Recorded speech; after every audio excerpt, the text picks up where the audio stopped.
Então Platão é esse primeiro pensador, este primeiro filósofo que descobre o princípio fundante de toda a realidade universal, de todo o mundo físico.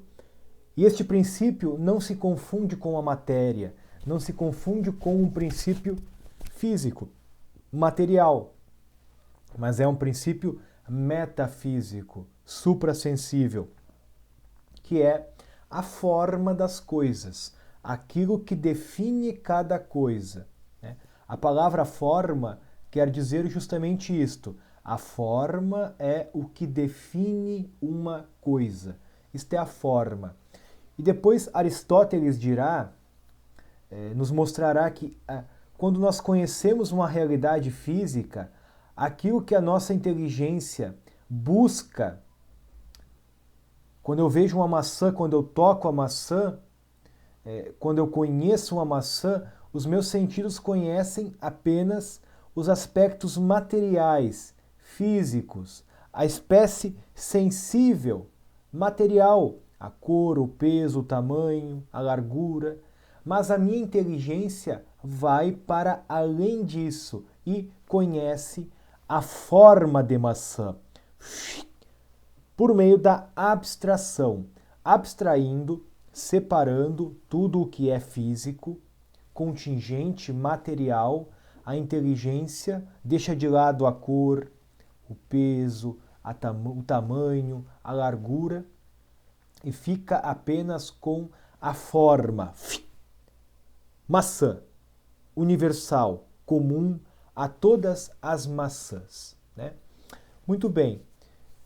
Todavia, Platão, então, ele é o primeiro a inaugurar esta explicação metafísica da realidade do mundo, a dizer que a causa do mundo físico não é o próprio mundo físico, mas é um mundo metafísico. Aquilo que explica as coisas no mundo, aquilo que explica o porquê o copo é copo, não é a matéria, não é o elemento material, mas é a forma de copo, aquilo que o define. E isto nós não podemos conhecer por meio dos sentidos, porque eu não posso tocar a forma de copo, eu só posso tocar, sentir este, aquele outro copo, mas a forma de copo eu não posso tocar. Portanto, a forma de copo não me pode vir por meio dos sentidos, somente por meio da inteligência. E mais que isso, nem a realidade física é capaz de me dar algo que seja universal, que não mude, que permaneça, que seja estável, porque esta realidade física do copo está sempre mudando. A aparência, o tamanho, o peso, a cor, o cheiro, tudo isso está mudando. Bom, de onde então, se pergunta Platão, vem esta estabilidade, esta permanência, esta continuidade do copo? Todos são copo. Se não vem do mundo físico, vem, portanto, de um mundo separado. As formas, as ideias, as definições não estão no mundo físico, mas estão no mundo metafísico, suprassensível, separado das coisas. Bom, nós voltaremos mais adiante a estudar um pouquinho com mais cuidado a doutrina platônica. O fato é que Platão inaugura, descobre esta realidade suprassensível, que é a causa principal e fundante das coisas serem como são.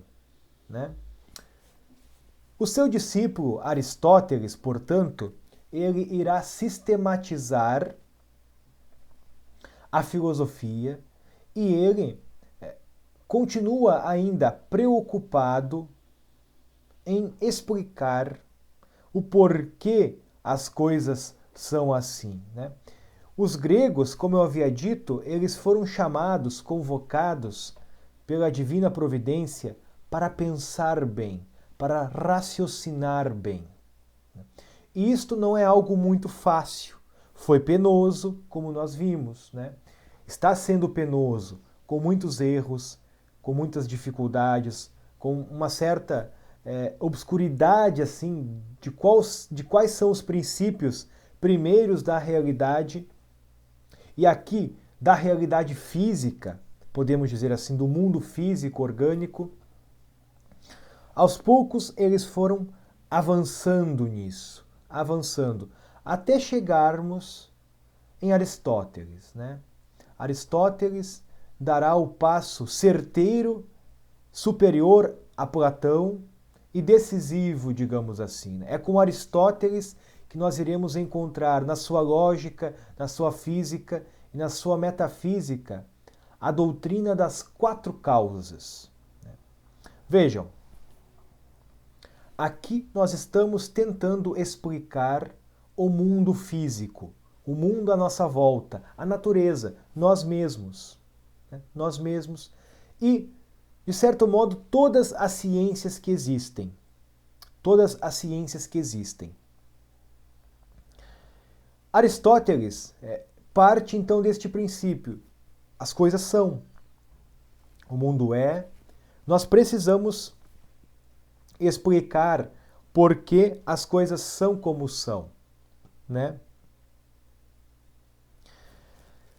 Primeiro, Aristóteles, então, ele investiga a natureza do ser de maneira estática, né? Mas o ser, para Aristóteles, a realidade, como eu vinha dizendo, não é algo estático, parado, totalmente, como pensava Parmênides, né? Sem movimento, sem vida. O ser também é atividade. E o ser também causa outros seres. Causa também outras existências, né? É produto de movimento. O ser move outros. Nós, eu, vocês, de algum modo, nós recebemos o movimento de outra pessoa, mas também movemos os outros. Atualizamos os outros. Um pai e uma mãe, ao dar a vida a um filho, é causa de movimento, de ato, de algo que apenas era potência. A vida poderia vir ao mundo, como poderia não vir.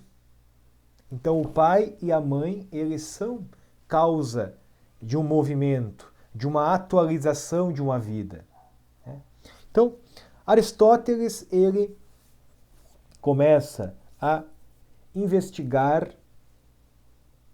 o ser não somente enquanto aquilo que é, aquilo que existe, seja o ser do mundo físico, seja o ser matemático, das relações quantitativas, seja o ser metafísico. Não.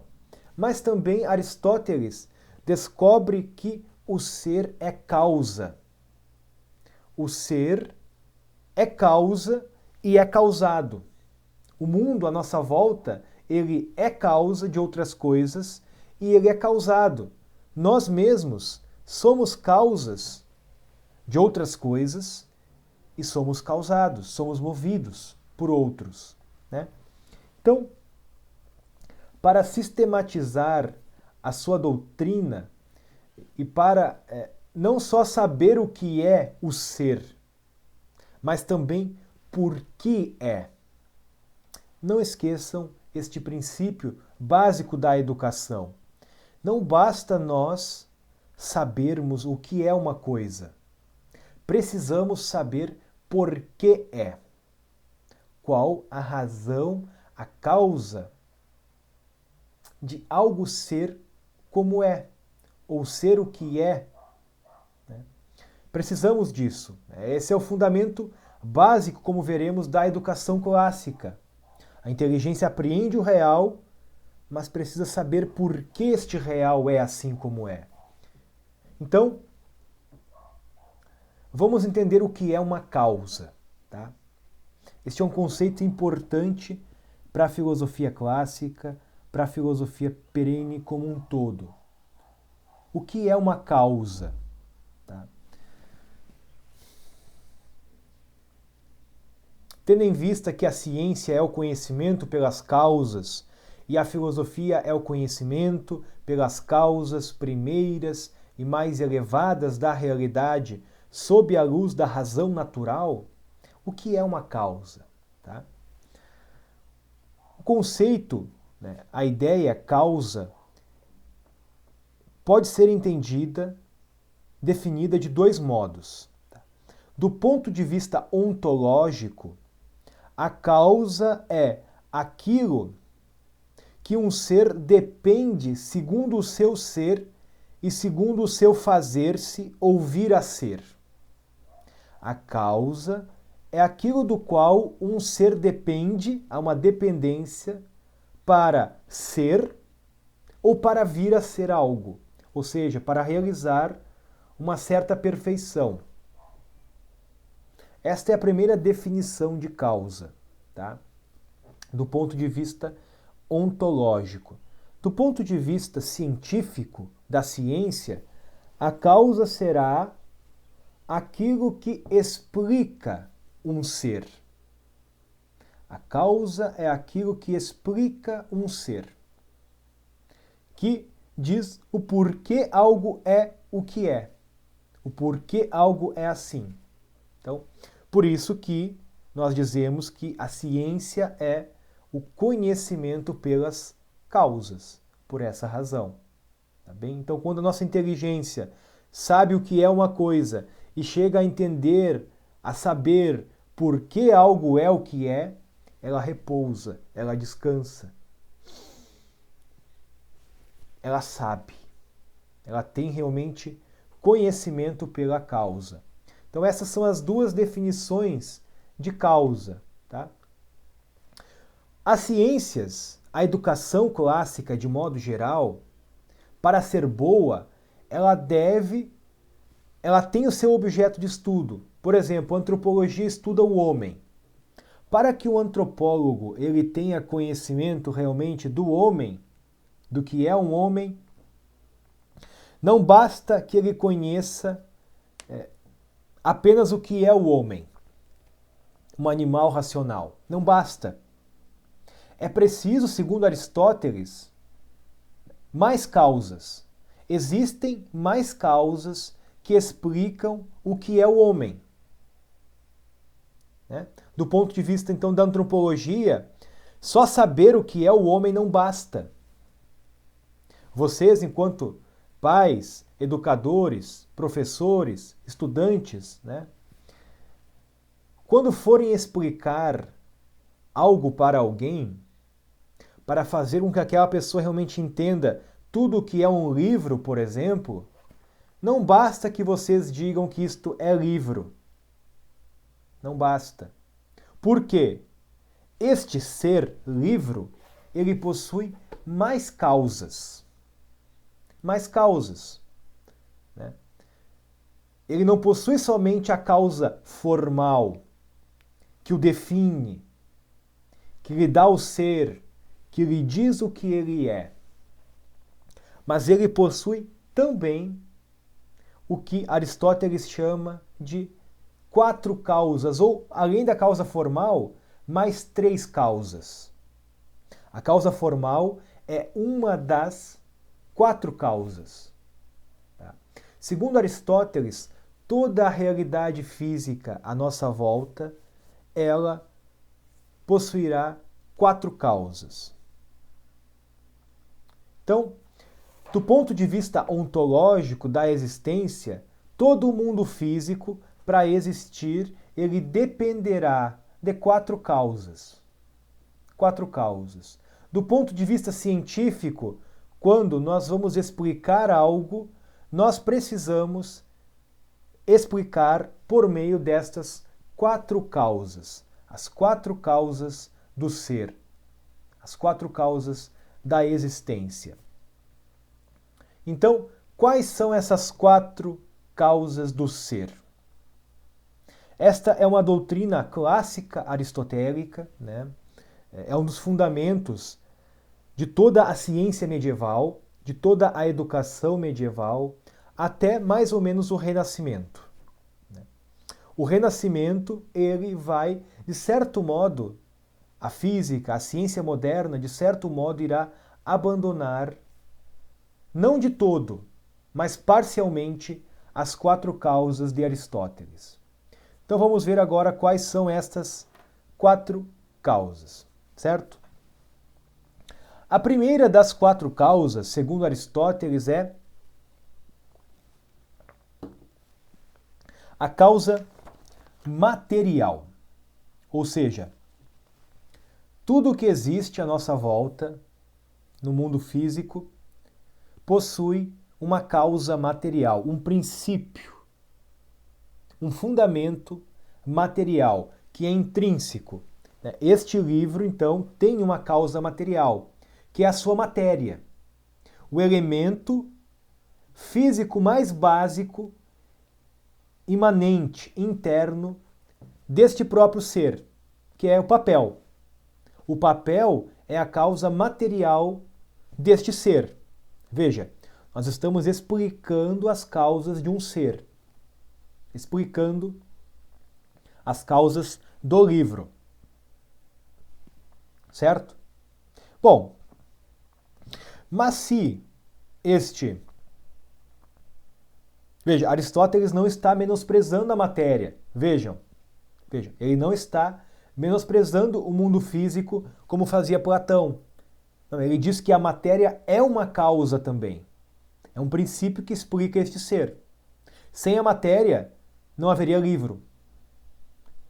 Mas, por outro lado, somente a matéria não basta para explicarmos o que é um livro. Então aí ele introduz a segunda causa, que é a causa formal. A causa formal é o princípio, podemos dizer, que define a coisa, que informa, que define, que torna aquela matéria, o papel, sem a forma de livro, torna livro. A forma, então, é a causa que define a coisa, que dá o ser, que informa, que dá uma certa natureza à matéria que era desforme, que era sem forma, que era imperfeição. Agora a matéria recebe um ato, forma, livro. Agora é um livro. Então, segundo Aristóteles, a causa material e a causa formal são os princípios mais íntimos da realidade. Os princípios mais imanentes, internos, profundos de uma estáticos também, de uma certa realidade. Causa material e causa formal. Bom, mas mesmo assim, por essas duas causas, nós não poderíamos explicar tudo o que é um livro. Não poderíamos, né? Segundo Aristóteles, existem mais duas causas. Duas causas. Que são causas extrínsecas e causas que garantem o dinamismo, o movimento, o fazer-se, o aperfeiçoar-se, o desenvolver-se, o sentido disto ser livro. Se nós perguntarmos, fazemos a seguinte pergunta: o livro, ele é a causa de si mesmo? Ou ele foi causado, foi movido para existir, ou seja, para ter uma causa formal e uma causa material por outro?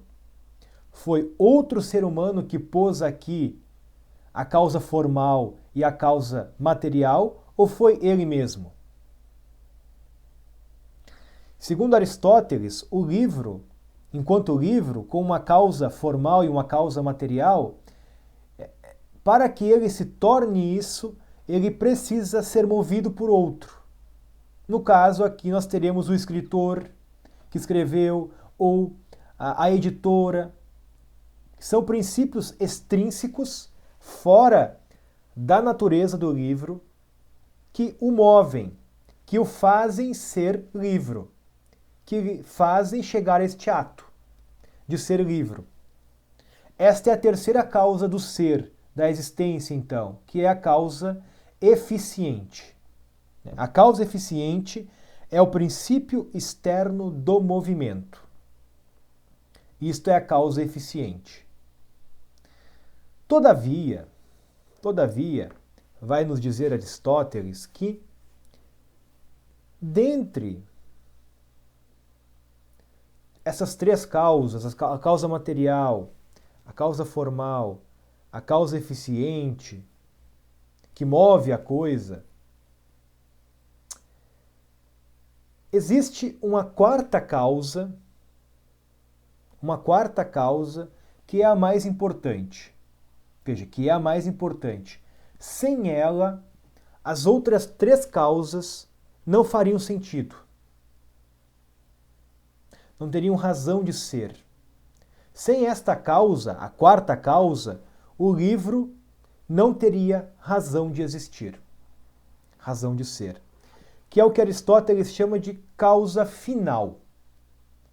O fim último, aquilo para o qual um livro existe. Ou seja, a causa final é aquilo que dá sentido à existência de uma determinada realidade. Esta caneta, ela tem uma causa material, ela tem uma causa formal que a define, enquanto caneta, tem uma causa eficiente, alguém que a fez, mas, sobretudo, ela só será inteligível enquanto caneta se nós sabermos para o que ela existe. Qual é a razão que explica, o sentido que explica o fato de ela ser caneta. O fato de ela ser caneta.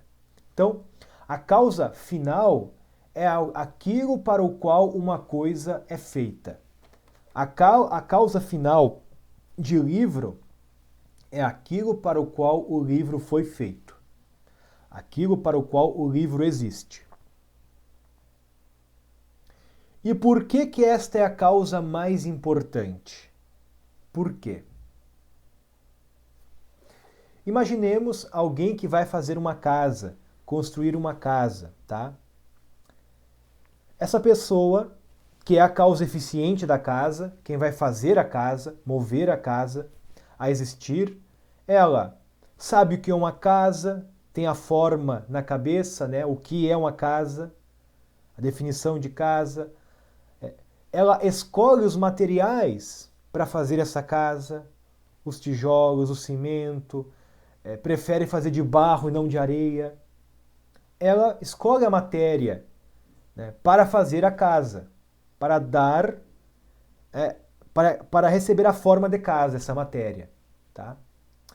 Só que ela não pensa, né, antes de começar a comprar a matéria, a idealizar a casa enquanto uma forma de casa, ela não pensa se essa casa será para cachorro ou para um ser humano. Ou para alguma outra coisa. Ela não pensa isso. Né? Ela não sabe qual que é a finalidade desta casa que ela vai construir. Nós não chamaríamos esse homem de louco? De ignorante? Pelo menos diríamos que, olha, para te chamar de esperto há uma dificuldade aqui. Porque tu está construindo uma casa, mas tu não sabe para que serve? Então, antes de tudo, vem o conhecimento da causa final. A causa final para algo existir, para algo ter sentido, para algo receber uma forma, ela deve ser conhecida. Pensemos no nosso caso, então. Né? Deus, ao criar o homem, ao fazer o homem, ao informar, definir o que é um homem, ao escolher a matéria adequada para criar o homem, ele já sabia de antemão qual seria a nossa causa final. aquilo para o qual um homem irá existir, viver, que irá dar sentido ao seu ser. Só depois disso ele começou, né, a escolher a matéria, a definir o homem enquanto homem mesmo, a nos dar uma natureza adequada conforme este fim. Então, meus amigos, para Aristóteles, não basta nós termos uma causa material como tinham os filósofos da physis. Não basta nós termos uma causa formal que define, que especifica, como dizia Platão, sem levarmos em conta a causa material. Platão separa o mundo material do mundo intelectual, inteligível. Não basta. Só uma coisa não é suficiente, não é a causa de tudo. Só a outra também não.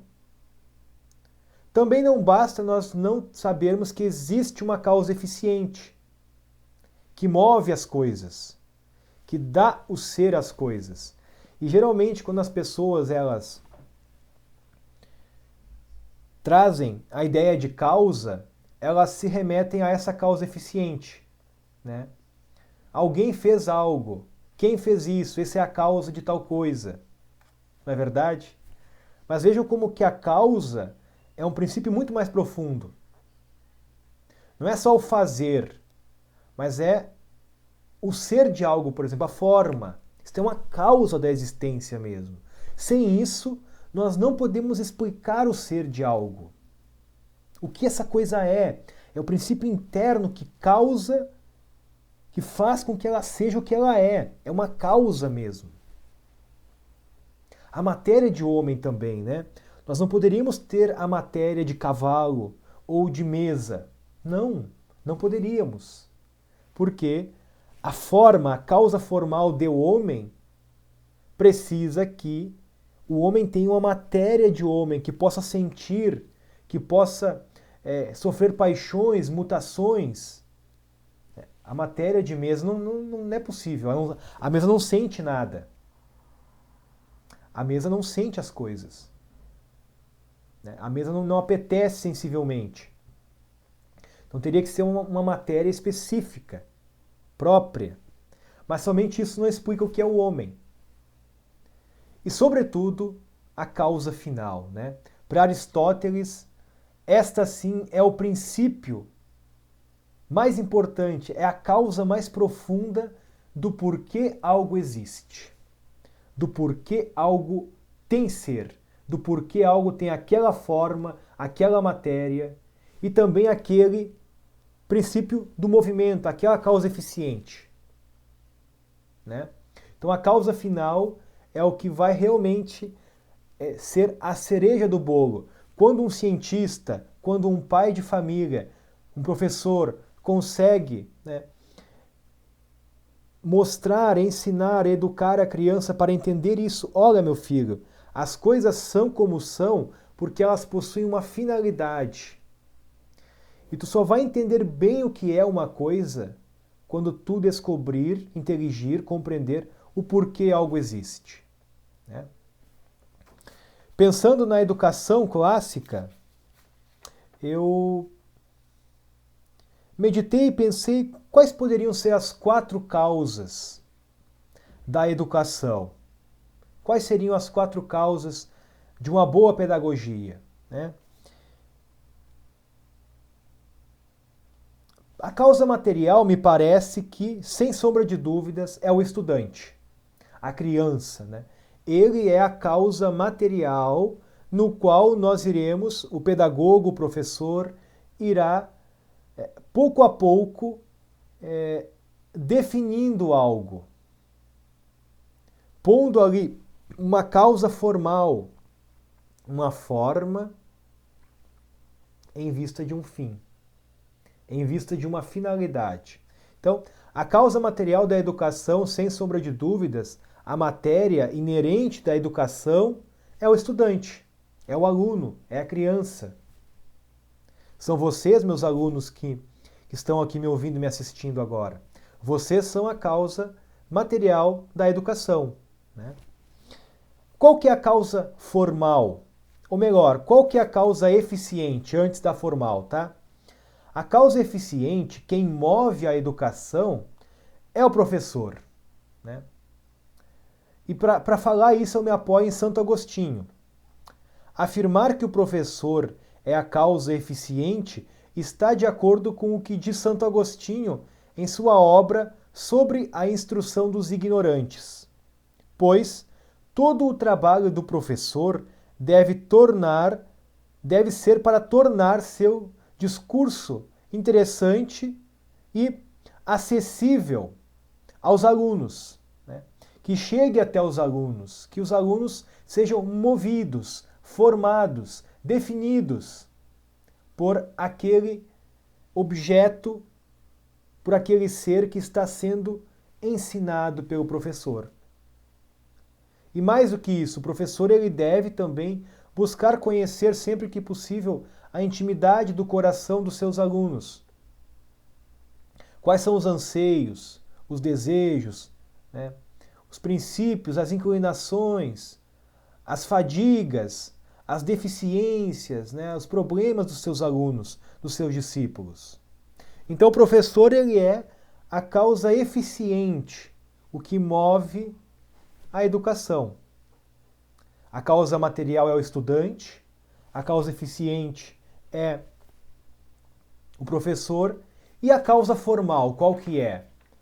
Qual que é a causa formal que forma, vai formando a educação, vai definindo, vai dando ser à educação? A causa formal é o ideal que o professor, o pai, o educador tem em mente, na sua mente, para que o aluno se torne. A perfeição, a natureza, o ser que o pai, o professor, aquele que já conhece, já tem em mente esta forma, esta natureza, quer que o aluno chegue até isso. Que o aluno receba esta perfeição, com as suas potências, com as suas capacidades, mas que chegue a isso que o pai, o professor, o educador já sabe, já conhece. Então, é o pai que vai definir, vai formar, vai educar esta matéria bruta, que é o estudante, que é o filho, que é a criança. Né? E por fim, qual que é a causa final da educação? Me parece que a causa final da educação do professor, do pai, do mestre, sobretudo deve ser, de maneira última, a beatitude eterna, a salvação eterna, a felicidade eterna.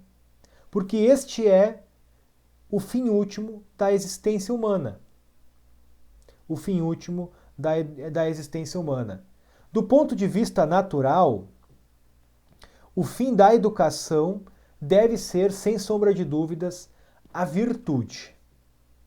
Ou seja, a excelência daquele ser, daquele estudante que está sendo educado. Até mesmo se formos pensar a educação de animais irracionais, né? O mestre, o professor, o domador, podemos dizer assim, ele quer tornar aquele animal certa coisa, certa realidade.